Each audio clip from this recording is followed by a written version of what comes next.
প্রিয় স্টুডেন্ট, আশা করি তোমরা সকলেই বাড়িতে সুস্থ স্বাভাবিক ভালো রয়েছো।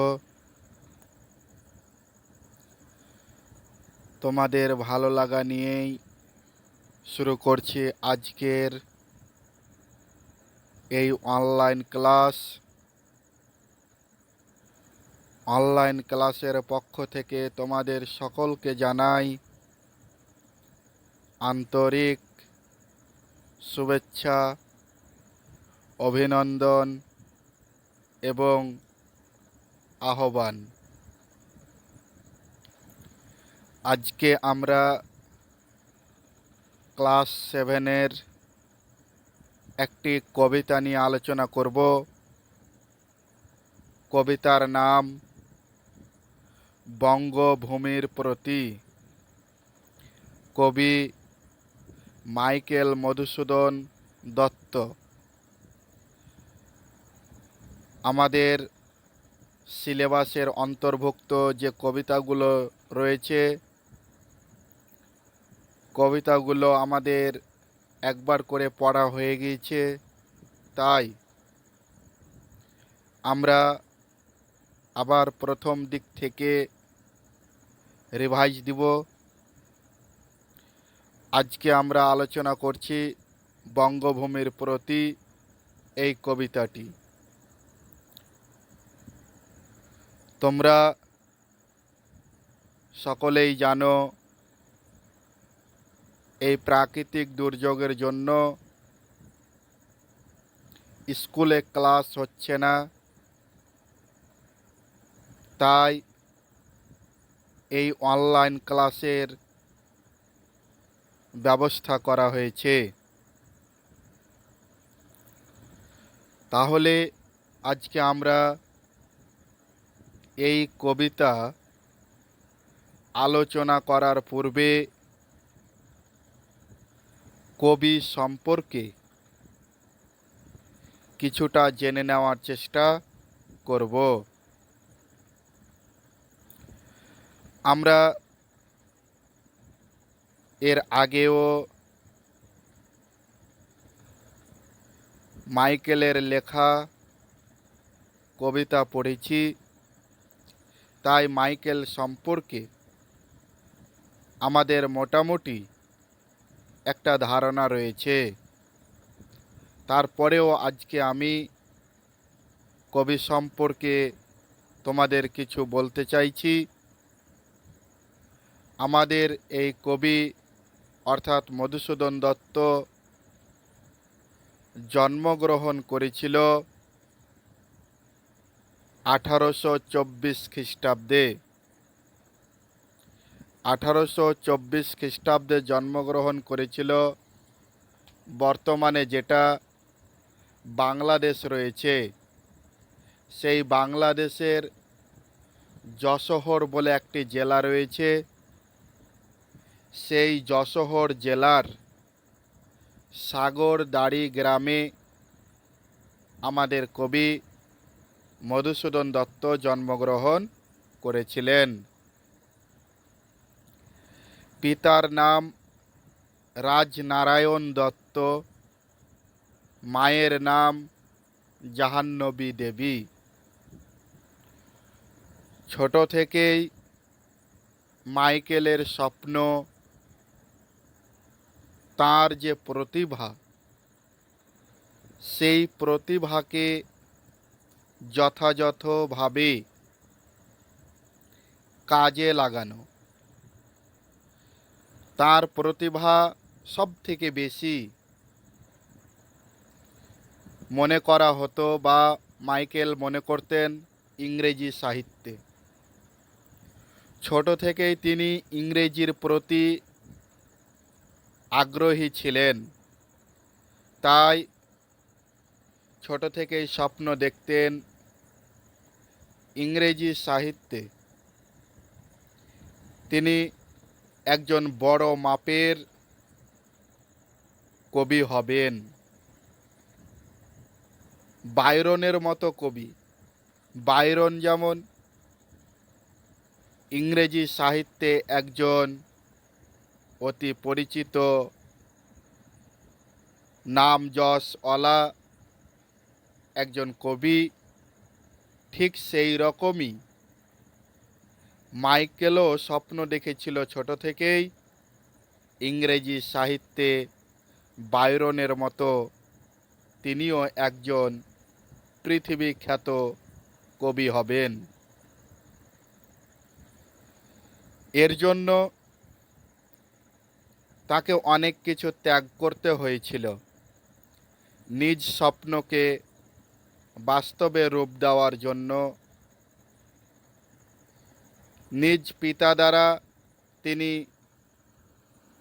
ত্যাজ্যপুত্র হয়েছিলেন, নিজ ধর্ম ত্যাগ করেছিলেন, নিজ ধর্ম ত্যাগ করে খ্রিস্টান ধর্ম গ্রহণ করেছিলেন এবং ইংরেজি সাহিত্যে কবি হওয়ার জন্য তিনি নিজ জন্মভূমি, নিজ মাতৃভূমি ত্যাগ করে অন্যের মাতৃভূমিতে পদার্পণ করেছিলেন। কিন্তু সেখানে গিয়ে তিনি ব্যর্থ হয়েছেন। ইংরেজি সাহিত্যে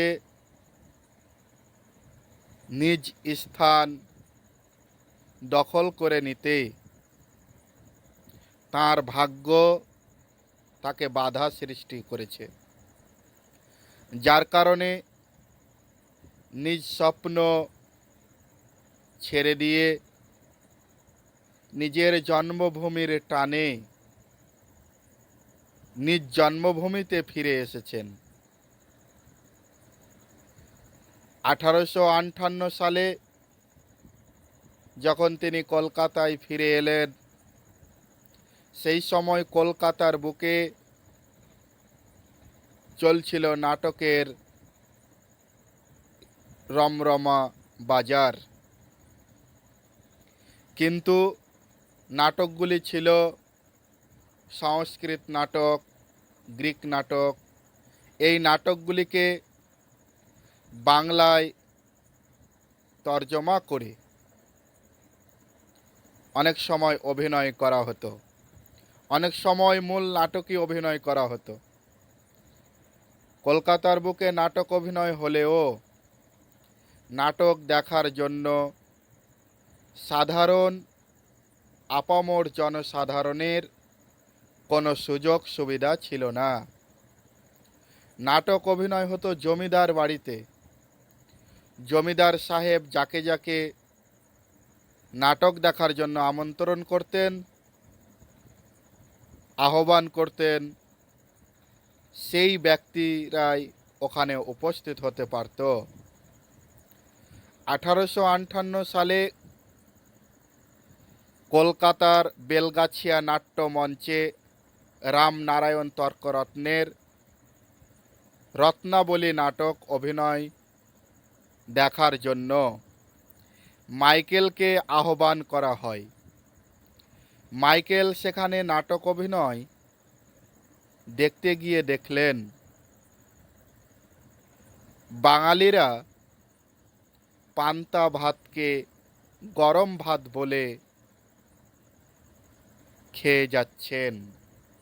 অর্থাৎ নাটকে যেসব বৈশিষ্ট্য থাকার কথা, ওই নাটকগুলোতে সেই সব বৈশিষ্ট্য যথাযথভাবে পালিত হয়নি। তাই তিনি অনেক দুঃখে কষ্টে বলে ফেলেছিলেন, অলেখ্য নাট্যরঙ্গে মজে লোক রারবঙ্গে নিরক্ষিয়া প্রাণে নাহি সয়। অর্থাৎ রারবঙ্গের মানুষ, কলকাতার মানুষ, নদিয়ার মানুষ এই রকম নাটক দেখে মজা পাচ্ছে। এটা দুঃখের বিষয়। তিনি সেই দিনই প্রতিজ্ঞা করেছিলেন, ইংরেজি সাহিত্যের জন্য নয়, তিনি বাংলা সাহিত্যের জন্য আজ থেকে প্রাণপণে চেষ্টা করবেন কিছু সৃষ্টি করার জন্য। 1 বছরের মধ্যেই তিনি অর্থাৎ 1859 খ্রিস্টাব্দে শর্মিষ্ঠা বলে একটি নাটক প্রকাশ করেছিলেন, যেটি ছিল মহাভারতের দেবযানী যজাতির কাহিনী নিয়ে রচিত পৌরাণিক নাটক।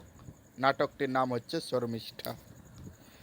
তার পরের বছর 1860 খ্রিস্টাব্দে তিনি আরও একটি নাটক লিখেছিলেন, যেটি হচ্ছে পদ্মাবতী।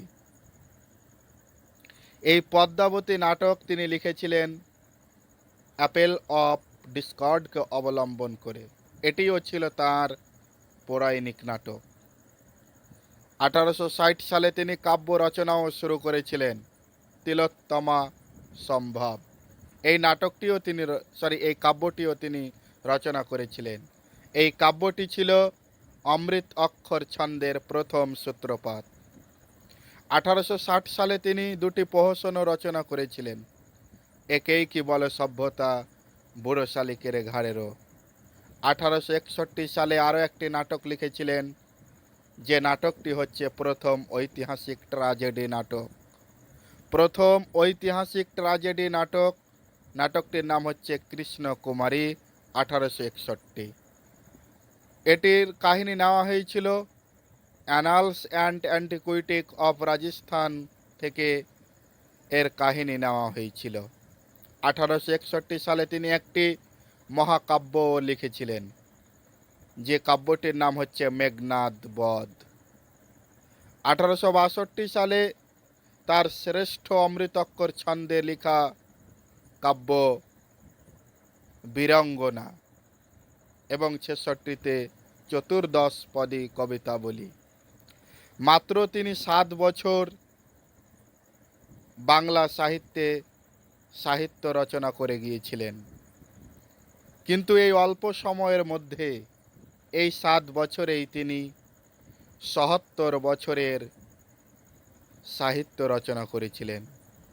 অমৃতক্ষর ছন্দের প্রথম প্রবর্তক তিনি প্রথম অমৃতক্ষর ছন্দে কাব্য রচনা করেছিলেন।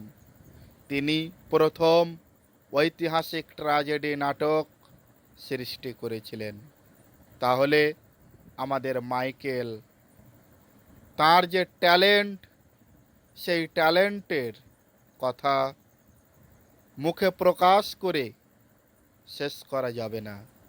এতটাই তিনি ট্যালেন্টেড ছিলেন, তার প্রতিভা ছিল, তাই বাংলার এত কিছু অল্প সময়ের মধ্যেই সৃষ্টি করে গেছেন। আমরা সবাই জানি এই পৃথিবীটা হচ্ছে এক মায়ার পৃথিবী।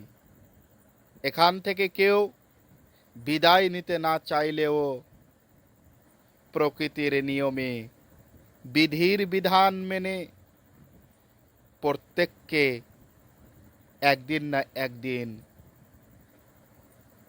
বিদায় নিতে হয়। এই কবিতাতেই কবি বলেছেন, জন্মিলে মরিতে হবে, অমর কে কোথা কবি। অর্থাৎ যারা জন্মগ্রহণ করেছে তাদের প্রত্যেককেই মরতে হবে। কখনোই কেউ অমরত্ব লাভ করতে পারেনি, পারবে না কোনোদিনই। তাই আমাদের কবিও এক সময় এই পৃথিবী ছেড়ে বিদায় নিলেন 1873 খ্রিস্টাব্দে। এই হচ্ছে কবির সংক্ষিপ্ত জীবন পরিচয়। এবার এই কবিতাটি হচ্ছে গীতি কবিতা। এই কবিতাটি হচ্ছে গীতি কবিতা। যদি তোমাকে প্রশ্ন করা হয় বঙ্গভূমির প্রতি কবিতাটি কি ধরনের কবিতা, তাহলে তোমাকে উত্তরে লিখতে হবে বঙ্গভূমির প্রতি কবিতাটি হলো গীতি কবিতা। এবার কবিতার নাম দেওয়া হয়েছে বঙ্গভূমির প্রতি। বঙ্গভূমি বলতে নিজ জন্মভূমি, যেখানে কবি জন্মগ্রহণ করেছেন, যেখানে ছোটকালে বাল্যকালে প্রথম হাতে খড়ি উঠিয়েছেন, যেখানে প্রথম তিনি এই পৃথিবীর আলো বাতাস গ্রহণ করেছেন, সেটাই হচ্ছে বঙ্গভূমি। তাহলে বঙ্গভূমির প্রতি কবিতার নাম। এবার আমরা কবিতাটি পড়ে দেখব, এই কবিতায় কবি তার মনের বেদনা কিভাবে ব্যক্ত করেছেন। প্রথম লাইনে কবি বলছেন, রেখো মা দাসের মনে। রেখো অর্থাৎ কবি রাখতে বলছে। কাকে রাখতে বলছে? তো বলছে মা। মা কে? এখানে কবির জন্মধাত্রী মা নয়, এখানে কবি তার বঙ্গভূমিকে, তার মাতৃভূমিকে মা সম্বোধন করেছে। মা বলে ডেকেছে নিজ জন্মভূমিকে, নিজের মাতৃভূমিকে কবি মা বলে ডাকছে, যে মা তুমি মনে রেখো। কাকে? তো বলছে দাসেরে। দাস মানে হচ্ছে চাকর। পৃথিবীতে প্রত্যেকটা ছেলে মেয়ে বাবা মায়ের চাকর। আমাদের কবিও যেহেতু তার জন্মভূমিকে মা বলছে, মা বলে ডাকছে, তাই কবি বলল যে আমি আমার মায়ের চাকর, সেবক। ওই জন্য বলছে মা তুমি তোমার চাকরকে তুমি মনে রেখো, ভুলে যেও না। আমরা কর্মসূত্রে অনেক সময় জন্মভূমি রেখে অন্যের জন্মভূমিতে যেতে হয়। কবিও নিজ জন্মভূমিকে রেখে অন্যের জন্মভূমিতে গিয়েছে, তাই মাকে বলছে, জন্মভূমিকে বলছে, হে জন্মভূমি মা তুমি আমাকে মনে রেখো। তারপরে বলছে এ মিনতি করি পদে। মিনতি শব্দের অর্থ হচ্ছে আবেদন করছি, অনুরোধ করছি। কোথায় আবেদন করছি? মায়ের পায়ে। পদ, পদ শব্দের অর্থ হচ্ছে পা, অর্থাৎ মায়ের পায়ে আবেদন করছি, অনুরোধ করছি যে মা তুমি আমাকে ভুলে যেও না, তুমি আমাকে মনে রেখো। অর্থাৎ মাইকেল তার জন্মভূমিকে, তার বঙ্গভূমিকে মা বলে ডাকছে আর বলছে, হে আমার বঙ্গভূমি মা তুমি আমাকে ভুলে যেও না, তুমি আমাকে ভুলে যেও না, তোমার পায়ে আমাকে আশ্রয় দিও, মনে রেখো তুমি আমাকে, কখনোই তুমি আমাকে ভুলে যেও না। তারপরে বলছে সাধিতে মনের স্বাদ। সাধিতে শব্দের অর্থ হচ্ছে ইচ্ছা পূরণ করতে। প্রত্যেকটা মানুষেরই মনের ইচ্ছা থাকে। আমাদের কবি মাইকেল মধুসূদন দত্তেরও মনের ইচ্ছা ছিল যে তিনি ইংরেজি সাহিত্যে বিখ্যাত বাইরনের মতো একজন কবি হবেন। তাই এই মনের ইচ্ছা পূরণ করার জন্য তিনি নিজ জন্মভূমি ত্যাগ করেছিলেন। ওই জন্য বলছে সাধিতে মনের স্বাদ। স্বাদ শব্দের অর্থ হচ্ছে বাসনা, অর্থাৎ মনের বাসনা, মনের ইচ্ছা পূরণ করার জন্য, আমার মন যা চায় সেটা মনকে দেওয়ার জন্য, মনের আকাঙ্ক্ষা পূরণ করার জন্যই আমি আজকে নিজ জন্মভূমি ত্যাগ করেছি। মা তোমাকে ছেড়ে দিয়েছি, কিন্তু তুমি আমাকে ভুলে যেও না, তোমার পায়ে আমাকে আশ্রয় দিও। তারপরের লাইনে বলছে ঘটে যদি পরমাদ। পরমাদ বলতে, পরমাদ শব্দের অর্থ হচ্ছে ভুল, ভ্রান্তি। তোমাকে ছেড়ে আসার জন্য যদি আমার ভুল হয়ে থাকে, আমার মনের আশা পূরণ করার জন্য আমি এখানে এসেছি, তার জন্যে যদি আমার অপরাধ হয়ে থাকে, তাহলে তুমি আমাকে ক্ষমা করে দিও, তুমি আমাকে মাফ করে দিও। তারপরেও তুমি আমাকে তোমার চরণে রাখিও, ভুলে যেও না, তুমি আমাকে মনে রাখিও। তারপরের লাইনে বলছে, মধুহীন করো না গো, মধুহীন অর্থাৎ মধু ছাড়া। এখানে স্নেহ, মায়া, মমতা, ভালোবাসা, অর্থাৎ মাইকেল তার বঙ্গভূমির কাছে অনুরোধ করছে, হে আমার বঙ্গভূমি, হে আমার জননী মা, তুমি আমাকে কখনো মধু ছাড়া করিও না, মধুহীন করিও না। অর্থাৎ কবি নিজের অস্তিত্বহীনতার কথা বলেছেন, কখনো আমাকে অস্তিত্বহীন করে দিও না, আমাকে দূরে ঠেলে দিও না। তারপরে বলছে, তব মানে তোমার মন কোক নদে, অর্থাৎ মন রূপ লাল পদ্ম ফুল, অর্থাৎ তোমার মনের মধ্যে থেকে আমাকে কখনো দূরে সরিয়ে দিও না, তোমার মনের সেই লাল পদ্ম থেকে আমাকে কখনো বঞ্চিত করিও না, তোমার মনের সেই স্নেহ ভরা মমতা ভালোবাসা থেকে আমাকে দূরে ঠেলে দিও না, যদিও আমি ভুল করে থাকি। কারণ আমি এখানে এসছি, বিদেশে এসছি কেন? আমার মনের স্বাদ, মনের বাসনা, ইচ্ছা পূরণ করার জন্য। তাতে যদি ভুল হয়ে থাকে, তুমি আমাকে ক্ষমা করে দিও, কিন্তু কখনোই তোমার স্নেহ থেকে আমাকে বঞ্চিত করিও না। তারপরের লাইনে বলছে, প্রবাসে দৈবের বসে। প্রবাসে শব্দের অর্থ হচ্ছে বিদেশে বা বিদেশে, নিজের দেশ ছেড়ে দিয়ে অন্যের দেশে, বিদেশে। প্রবাসে শব্দের অর্থ হচ্ছে বিদেশে। তারপরে বলছে দৈবের বসে। দৈবের বসে দৈবের শব্দের অর্থ হচ্ছে ভাগ্যের। বসে বলতে কারণে, অর্থাৎ ভাগ্যের কারণে। অর্থাৎ আমার মনের ইচ্ছা পূরণ করার জন্য ভাগ্যবশত, ভাগ্যের কারণে আজকে আমি এখানে এসে ব্যর্থ হয়ে গেছি। আমি আমার মনের ইচ্ছা পূরণ করতে পারিনি, আমার মনের স্বাদ পূরণ হয়নি। তারপরে আবারও কবি বলছেন, জীব তারা যদি খসে। জীব বলতে এখানে জীবনরূপ প্রাণ যদি আমি মারাও যাই, তাতেও আমার কোনো বেদনা নেই, কোনো দুঃখ নেই, কোনো কষ্ট নেই। কারণ আমি এখানে এসেছি আমার মনের ইচ্ছা পূরণ করার জন্য, আমার মনের স্বাদ, আমার মনের বাসনা পূরণ করার জন্য এখানে এসেছি এই বিদেশের মাটিতে। যদি আমি এখানে শেষ হয়ে যাই, তবুও আমার কোনো দুঃখ নেই।